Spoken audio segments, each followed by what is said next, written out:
Hello and thank you for clicking on this video.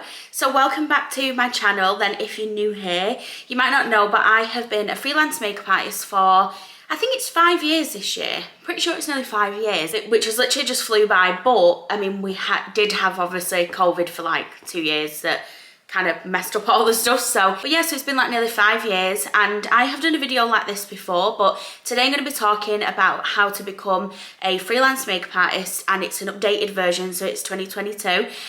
So like I said, I have done videos of this before. I do my best to not repeat what's in them earlier videos. I'll link them videos down below so that you can see. I did one about how to start your makeup kit, how to get clients, and then just like a general overall one. So I thought I would do a bit more of like an updated one for like just kind of where we're at really in the UK at the minute, and basically the differences between becoming a makeup artist now than 3 years ago, for example.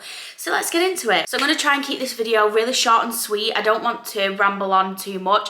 I just want to get the points out and yeah, just get straight into it. The very first point I'd like to cover is probably going to be pretty obvious, but how to work around COVID. Restrictions in the UK have pretty much nearly gone. I think they're lifting isolation soon, so people won't even need to do that. So I guess like the idea of it, I mean, I'm no expert, so I'm just giving you my interpretation, is that it'll become more of like a common cold type thing and people just learn to live with it. And obviously that is something that we are going to have to learn to live with now. So how does that differ from you being a makeup artist now to years ago? So you're going to have to consider a few different things. So depending on what kind of makeup artist you are, I'm a freelance makeup artist, which means I enter clients' homes quite often. That is pretty much mostly the setting that I do makeup in. Other than that, it will be for weddings, so it'll be at hotels or photo shoots, but predominantly it is clients' homes. So obviously you're entering into someone's home, and that's something that you have to take into consideration. I've always done it myself from like a safety point of view. And obviously if I'm ill, then I don't take clients, because going into a client's home not only can put them at risk, but the family as well. So it's something that I've always had to consider, but obviously now it's a lot more so. Personally, even though there is no isolation for COVID, I don't think if I had it, I would still go to work. I just don't feel comfortable going to people's houses and passing that on to them, even though technically we're allowed. But I guess it has to be more of like a moral decision from your point of view. Obviously hygiene is something that is extremely important anyway when it comes to being a makeup artist, but you definitely have to make sure you're keeping on top of it now. You need to be sanitizing your brushes in between clients, cleaning your kit, keeping your makeup products nice and clean, making sure that they're in date. That's something that's overlooked, I think, by a lot of people, is that your personal collection, let's be honest, I've had mascaras that have gone clumpy in the past because I probably had them sat in my drawers for 2-3 years. You're supposed to change them every 6 months. Now my client ones, that's something that I'm really strict on. I'm like, doesn't matter if it's half full, you get it out of your kit and get a new one. That's just the way that it works. You really have to keep on top of stuff like that. So make sure you do your research on products. I'm not going to go into it in too much detail now, but I'll see if I can link some details below on makeup products and the shelf life and stuff like that. So yeah, hygiene is one thing of keeping your hands clean. I always put hand sanitizer on before and after I do a client. If a client requires me to wear a face mask, then I would happily do that. I do have a face mask with me. I did used to ask people a lot, obviously when it was kind of a bit more around, and now I just tend to keep one on me, and if somebody asks if I would wear one, I'd quite gladly do it if it makes them feel more comfortable. Obviously being a makeup artist, you are literally, you can't get any closer than that really, to be honest. Obviously hairdressers will stand at the back of people, you're literally like right up in the face. So it's just something that if that makes your client feel a lot better, then do it. So yeah, I guess to summarise that point is more just making sure that your kit's clean and all your brushes, so you've not got any cross-contamination, making sure that your products are in date and they are good to use, and obviously just making sensible decisions. So your client might not care if you've got COVID and they might be like, come and do my makeup anyway. It's just a decision I think you've got to make. But to be honest, if it was me, I would probably be really open with the client and be honest with them. I wouldn't just go, well, I don't care, because it's not really up to you to put them in that position. If it was me, I would recommend asking people. So the next one I want to touch on is social media. So social media has always been a big aspect of what I've done when I became a makeup artist, because I started, so it would have been like 5 years ago. Instagram was really popular then, obviously, anyway, but it wasn't kind of like what it is now, and we didn't have as many platforms as we do now. So TikTok, for example, which I will cover. Instagram should be used as a tool to be able to showcase your talent and your looks and the services that you provide. So if you think of your Instagram page as a portfolio, when you are posting your photos, it really makes you look at it in a different way. So it should be used as a marketing tool, of course, but you want it to be able to be there so that people can go, I need a makeup artist, or you've recommended, for example, and they say, have you got any photos? Because in the beginning, I remember people would ask me to send them pictures, and kind of didn't really need to. It would be on Instagram. So if anyone ever asked for any of my work, then I'd just send it on there. If anyone asks for bridal, for my bridal portfolio, I do have that as a separate document, just because I feel like it looks a little bit more professional when you're sending it across to brides and they're looking at booking you for weddings. Obviously weddings are really expensive, and just sending someone to your Instagram page where they're going to see someone on a night out makeup, it might put them off. So I like to keep all that in one go. I literally just created it on Canva. I literally just typed in like A4 document, and I found one that looked like a portfolio, and I pretty much just put my pictures in it, and I send that out to clients. So yeah, so social media should be, yes, a marketing tool, but also a portfolio. I would say that the majority of my bookings from in Manchester come from word of mouth. I would say it's probably, I don't know, 60 to 70% of either regular clients are being recommended. I would say, yeah, the other 30% is probably social media, people typing in like Manchester MUA, and that's another really important thing as well too, is making sure that your page is findable. So if you call yourself like, I don't know, I'm gonna make a name up, Glitz and Glam or whatever, and you've got nowhere on your page that, for example, you are a Manchester makeup artist, how is someone going to know that that's what you do? They might look on your page and see makeup, they don't know where you're based. You need to have as much information as you can. So in my actual name on my makeup page is like Demi-Lee makeup, but then my name, so where you would put your name on your bio, is like Manchester and Sheffield MUA, so that when people search, they find me when they type in Manchester MUA or Sheffield MUA, because I cover the two cities, and that helps them find it. Obviously when you're posting photos, you need to be hashtagging Manchester MUA or wherever you live. It's not just Manchester. Manchester makeup artist, freelance makeup artist, UK freelance makeup artist, and that's how people have found me in the past as well. Another one, obviously, which is a lot more prominent now, is TikTok. So TikTok, I think, is a bit of a funny one. You obviously don't post photos on there, you can do videos. So you could, if your clients feel comfortable, or if you've got a friend who's willing to do it, do little videos of step-by-steps if you do makeup. I wouldn't necessarily really think that you would get a lot of bookings through TikTok. I actually haven't set up a TikTok makeup page. I personally feel like it was just another thing I had to do, and I didn't have the desire to do that, to be honest. I already have my YouTube one, I have a home account. It just felt like another thing to add on, and another thing to have to create content for. And the really important thing to remember is with TikTok is the classic, like the way to become successful on TikTok apparently is posting 2 to 3 times a day. So that's all well and good, videoing a client a step by step, but it's getting the content to do it. If you're devoted to doing that and you really want to do it, by all means, please do it. But I personally wouldn't imagine that you would get too much business from it. However, that doesn't apply to a lot of places. You see small businesses on there who are really successful, cafes and people selling food online and stuff like that, and makeup artists do get really successful on there. So I'm not saying that it can't work for you. I would say if you're willing to dedicate the time, then go and do it. I haven't, and I don't really see myself doing it anytime soon, to be honest. But yeah, just make sure that you're utilising all your social media channels as much as possible. So I'd say the number one question that I get asked on YouTube videos from my previous ones is like how to get clients, or people will say, I've been doing it for this many months and I've not been successful, or you know, I've been posting but I'm not getting any bookings. So one thing that I would really like to point out is you don't just get clients in one place. You've literally got to sit down and look at all different ways that you can get clients. I'm going to share some with you now so you can, hopefully they'll be useful for you, but it's just one of them things where you have to take advantage of opportunities that are put in front of you. And I'll give you some examples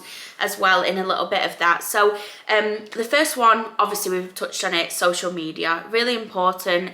Use it as a portfolio, get as much information on as you can, and that's going to be your place to advertise yourself. Get on Facebook, get on Instagram, Twitter is, yeah, I know, I probably would say don't even bother. TikTok, if you're up for it, go for it. So they're the ones that I would say is get them done. And basically what you want to do, so by building up your profile, more people are going to find you. So the way that I used to do that was I would either do giveaways so that people would have to share my page, and then other people would click on it and be like, oh, she's doing a giveaway, and follow you.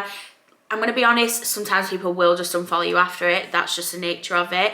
But I would give away like makeup appointments, but I would make sure that I would put in like the location. So I would say, for example, it can't be more than 10 miles from Manchester, because obviously I have to travel to them.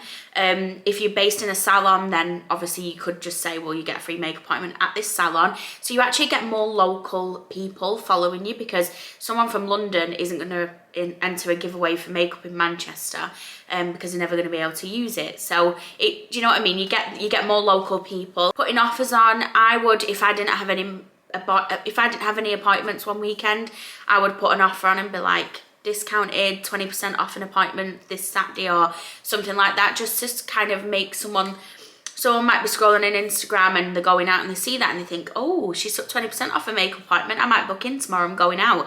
And it really does work as well. So yeah, giveaways and putting offers on. And then the next one is word of mouth. So obviously it can be difficult in a sense of you can't just push people to tell people about you. However, one thing that I found did work for me is I would say to my clients, if you post any pics, could you tag me? And usually when that happened, you would get a couple of people following because someone's tagged you. They won't always do it, and that's fine. They don't have to. Or sometimes I would take my business cards with me, and I would, if I felt comfortable enough, I'd say, could I leave you with a couple of these? Is there anyone else who would want makeup? And sometimes they would say no. Sometimes they would take them and they might not give them out. And then other times I have had people message and say, such a person gave me your card, like, can I book in? And obviously just asking your clients to give you a review as well. If it's on Facebook, they can obviously review you and give you like a rating and stuff like that. Instagram, again, if they're posting, just to tag you, and it takes a couple of seconds. Most people don't mind doing it.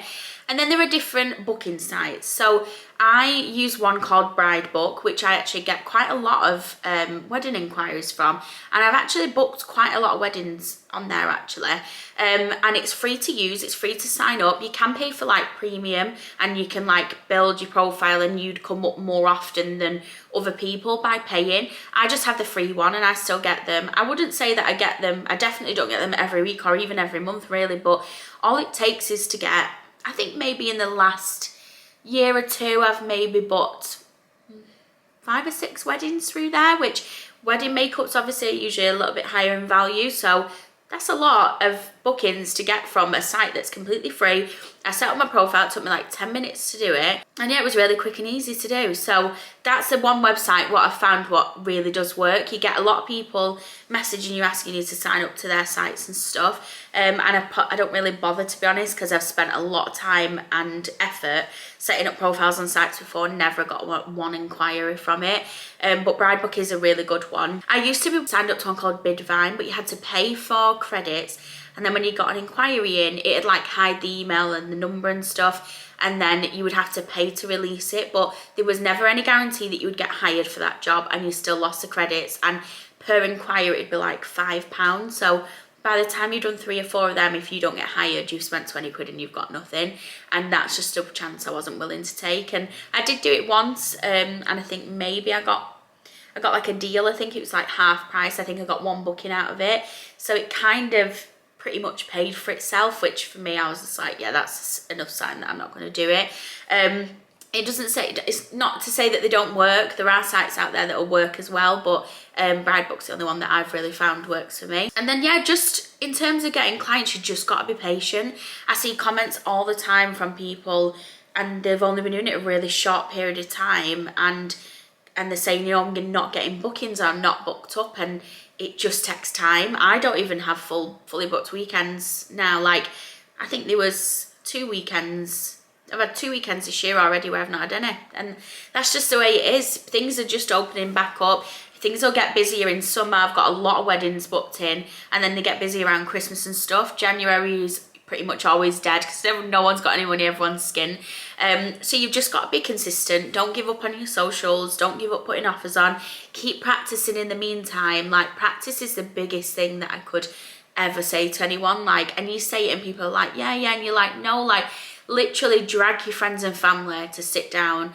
Tell them that you'll make them tea or buy them chocolate or something for doing it for you, and just learn to do makeup on different eye shapes and just practice as much as you possibly can. Like, that's how people get really good. The people who are like up there, they literally live and breathe makeup. And I don't necessarily think you have to do that to be successful. I think you can practice a healthy amount and actually be successful as a makeup artist. But I do think that you have to put the time in. You really do. I remember in the beginning I would get so anxious going to appointments because I hadn't practiced enough, really. I had, but I hadn't. Not on different skin tones and face shapes. I kept practicing on like my cousin, my mum, and maybe a friend or two. But that wasn't enough variety for me to just walk in and feel confident doing makeup on a 60-year-old woman or Asian skin. So I genuinely feel like I could have saved myself a lot of anxious feelings by actually just making sure I could practice as much as possible. And the last thing I'm going to touch on, that's just kind of to update on my original video, in terms of your kit. So obviously starting a makeup kit can seem really expensive, a really expensive task. I remember sitting about to start my makeup kit and thinking, oh my god, how am I going to afford all this? And I wrote out a list. Of course, on this list there was like the most expensive foundation, concealer I'd seen all these YouTubers using, and I'm like, this is going to cost me like $1,000 to start off with. Like, where am I going to get that money from? So I basically learned over time, and I learned the hard way, that you don't need to do that. You really don't. There are so many good products out there now that are affordable. In fact, I would actually argue that more affordable, sort of medium level products overtake expensive products now. I really think that brands having to put a lot more into their affordable range and high street brands and stuff like that, because that's what people want. People don't really want to spend £50 on a foundation. You will get the odd person who will use it for personal use, and you will get the odd makeup artist who will spend that amount of money, but they'll be the makeup artists with really high incomes and a lot of clients, and they'll be expected in a way to carry really high-end brands, and they'll get gifted a lot of things, which you need to remember as well. So please don't do that. I do have a how to start a makeup kit with only affordable products video, a specific one. I'm thinking I'm probably going to do an update to that this year as well, because that was maybe 2 years ago, so things have changed, and I use quite a lot of different things now, so maybe I'll do an updated one of them as well.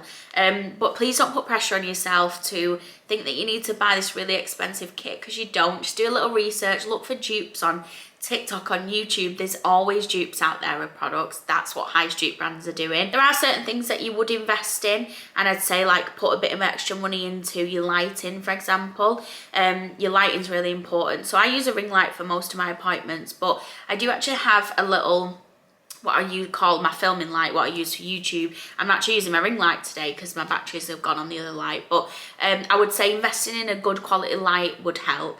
I know you can get really cheap ring lights now, and I'm not saying that they're all crap, but I would say if you're going to invest in anything, those kind of things, what you're going to keep for ages, and maybe a decent camera if you want to start doing tutorials or videos on stuff.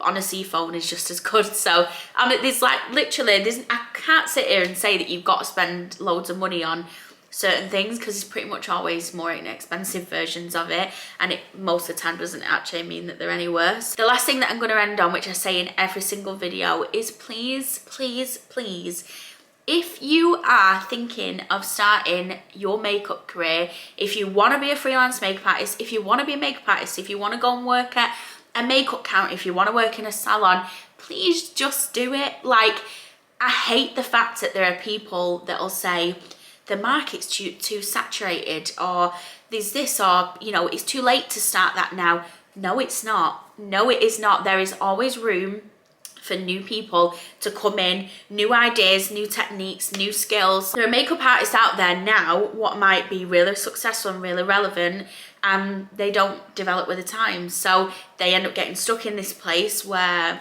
they're doing the same kind of makeup that was popular however many years ago, and you might come in and you're like the new fresh thing, and you've got a new way of doing things. You develop your own style. There's a style that you can point out and go, that's their makeup, I know that it is. I do that with P. Louise makeup. If someone showed me a picture of a makeup look and I could tell it's from the P. Louise Makeup Academy, you can just see it. It's their signature style, and that doesn't mean that there's a pressure to come out and go, what's my style, what's my style.